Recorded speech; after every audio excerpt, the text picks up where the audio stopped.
Thank you. Please welcome David. All about you.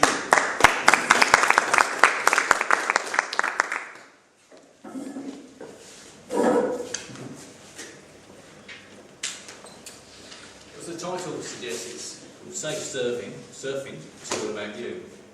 Now, I don't know about you, but surfing always conjures up images to me, especially being in Australia. All those bronze, muscular-bound, tanned men and women out there on their, what look like ironing boards to me, surfing through the waves. To me, it's fantastic, but it looks pretty bit complicated and very dangerous. All those big waves could crash on the people. They've obviously got many other people surfing at the same time.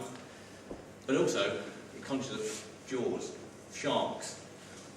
It's obviously they've got to be aware of that in the sea, be aware of everything around themselves, aware of all those dangers. And that's something I think that a surfer really needs to be good at. But that's not the main topic for tonight. I'm talking about surfing on the internet. But surfing on the internet needs the same sort of awareness, which a lot of us don't have. It's one thing that's been highlighted in a study by Ernst & Young in 2004, that user awareness is one of the biggest problems with the internet. People just aren't aware of the dangers on there. And I think some of the reasons for that are that surfing, if you're out on your surfboard, is in the physical world. It's very real. You can touch it, touch the board. You can smell the sea. You can also hear the cries of shark and run, or surf off, whatever you do. But in the internet, it's very different. You cannot see things. It's a virtual world. Your senses are useless.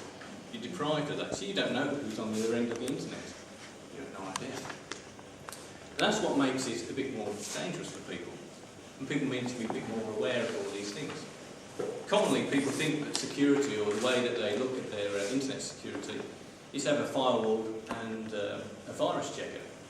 But tools are only as good as the people that use them.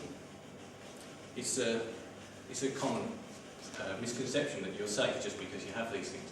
Similar to having shark nets. If you don't maintain things, then the sharks will eventually get through. The same as if you don't maintain your virus checkers. So a lot of things actually get around those things on the internet, and you need to be aware, and you need to make people more aware of these things. Such things as phishing.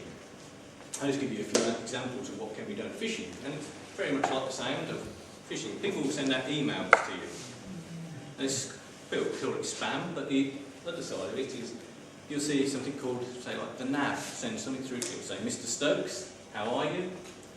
Haven't heard from you for a while, we've had a problem with our online bank accounting, please go to this link, enter your account details and your password, and hey, we'll reactivate you. Now most people, not all people will do, but you'd be surprised about the amount of many people that will actually go to that link, enter their account details, and then, hey presto, some criminal now has got hold of their bank details and probably sold himself half their money.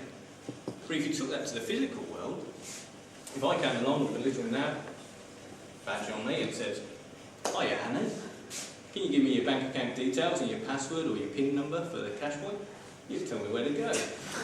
But you see it on an email, some people just don't think about it. There's other issues, and another example is like spyware. And spyware is a program that can sit on your computer. It's like someone just looking over your shoulder, watching your PIN.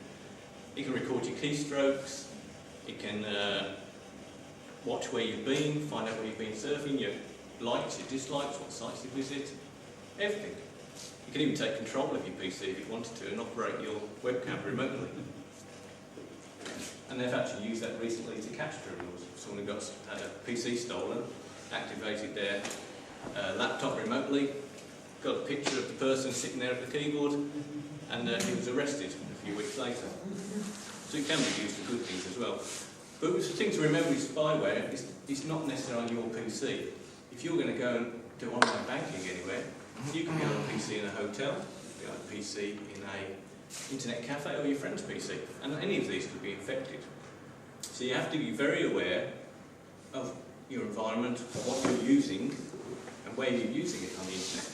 And a lot of people just don't have this awareness. So I think in conclusion on my speech really is to say, if you were going down a highway in, say, like the Bronx through New York, you need to exercise the same amount of awareness when going down the information highway on the internet. So safe surfing really is all about you.